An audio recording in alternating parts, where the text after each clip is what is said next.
Nah, saudara-saudara sekalian, saya sudah memberi penjelasan dan membagi klasifikasi dosa dalam 4 klasifikasi, yaitu tadi dosa turunan, ya, dosa yang melakukan yang berhubungan dengan diri sendiri, yang merugikan orang lain dan seterusnya.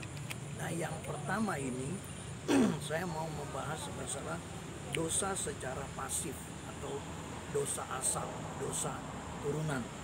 Nah, ketika manusia jatuh dalam dosa, dalam Keluaran pasal 20 ayat 5, di situ dikatakan Allah akan menghukum, jadi turunan, ya, kepada orang-orang yang membenci Tuhan atau yang menyakiti Tuhan, yang beribadah kepada Allah lain, yang menentang Tuhan, ya, penyembah berhala dan seterusnya. Allah akan menghukum dia. Jadi dari keturunan ketiga sampai keempat. Jadi ini menunjukkan dosa turunan. Nah, semua orang telah berbuat dosa dan telah kehilangan kemuliaan Allah. Kalau kita perhatikan dalam pasal Roma pasal yang ketiga ayat 23, di sana dijelaskan bahwa semua orang sudah berbuat dosa dan telah kehilangan kemuliaan Allah. Dalam Roma pasal yang ketiga ayat 10 sampai 12, di sana dijelaskan bahwa tidak ada manusia yang baik. Semua udah jahat. Jadi nggak ada yang mencari Allah. Jadi kemuliaan Allah sudah hilang. Nah, itu jelas di Roma pasal 3 ayat 23, Roma 3 ayat 10 sampai 12. Oleh sebab itu akan mendapat upahnya. Jadi setiap dosa atau itu ada sebab akibat. Apa yang kau tabur itu yang kau tuai. Manusia jatuh dalam dosa dan dia akan mendapatkan upah.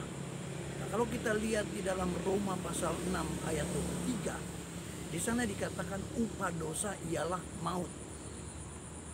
Nah, maut bukan hanya maut pada masa yang akan datang saja, tetapi juga boleh dikatakan manusia mendapatkan akibatnya ketika dia masih hidup di dunia ini. Jadi banyak mengalami kesulitan-kesulitan, banyak mengalami masalah-masalah, banyak mengalami pergumulan-pergumulan. Nah, upah itu adalah maut. Tetapi karunia Allah ialah hidup yang kekal.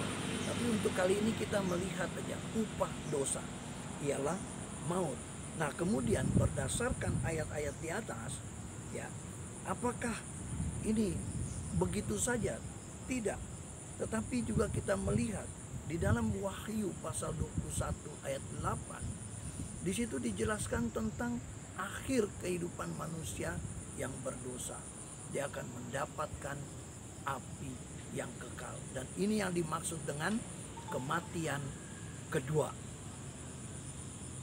Saya pikir ini dulu, kiranya ada yang belum jelas, saudara bisa menulis komen di bawah ini. Ada pertanyaan-pertanyaan, jika saya bisa menjawab, saya akan jawab. Tapi kalau enggak, kita doakan bersama.